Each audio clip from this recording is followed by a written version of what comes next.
미중 관세 전쟁이 재발할 조짐을 보이고 있습니다.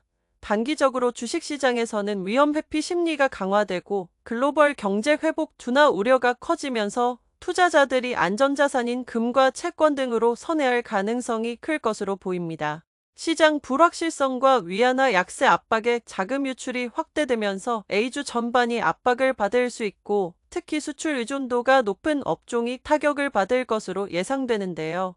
다만 2018년 트럼프 일기와는 달리 현재 A주 밸류에이션은 저점 구간에 있고 미중 무역 마찰에 대한 면역력이 형성돼 있는 동시에 다양한 방어책이 마련돼 있는 만큼 일부 충격을 완화할 수 있다는 의견입니다. 관세 리스크가 시장에 미칠 영향은 수출 의존도에 따라 산업별로 양극화될 전망입니다. 우선 기계설비, 가전, 전자제품 등의 제조업을 비롯해 섬유유류, 완구, 가구, 플라스틱 제품 등 노동집약형 산업, 그리고 반도체와 통신장비 등 기술 하드웨어 분야, 마지막으로 전기차, 리튬 배터리, 태양광 웨이퍼 등의 전략산업의 경우 시장 점유율과 수익 하락이 예상됩니다.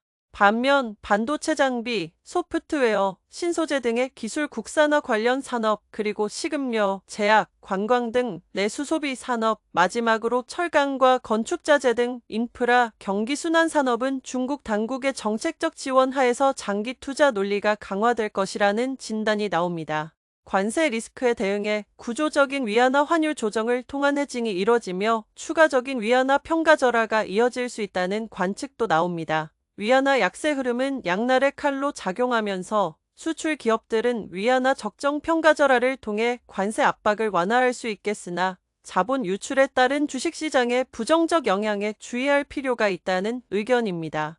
역내 위안화 환율은 7.3위안에서 7.33위안 구간을 지켜낼 필요성이 낮아질 수 있고 유동성과 시장 심리의 영향을 더 많이 받는 역을 위안화는 1월에 저점을 하향 돌파할 가능성이 높아졌다는 진단이 나옵니다. 관세 리스크 대응 전략은 크게 네 가지로 압축됩니다. 미국 대체 해외 시장을 개척하는 다각화된 시장 배치, 기술 혁신과 제품 업그레이드를 통한 제품 부가가치 향상, 생산기지를 저관세 지역으로 이전하는 공급망 최적화, 당국의 정책적 지원이 그것인데요.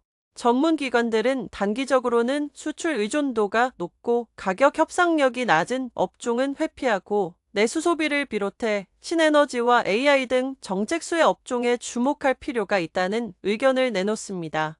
중장기적으로는 반도체와 산업용 기계 등 기술 국산화 산업, 스마트홈, 의료 서비스 등 소비 고도화 산업, 그리고 저평가 우량주 중심의 중국 특색주에서 투자 기회를 찾을 수 있다는 진단이 나옵니다.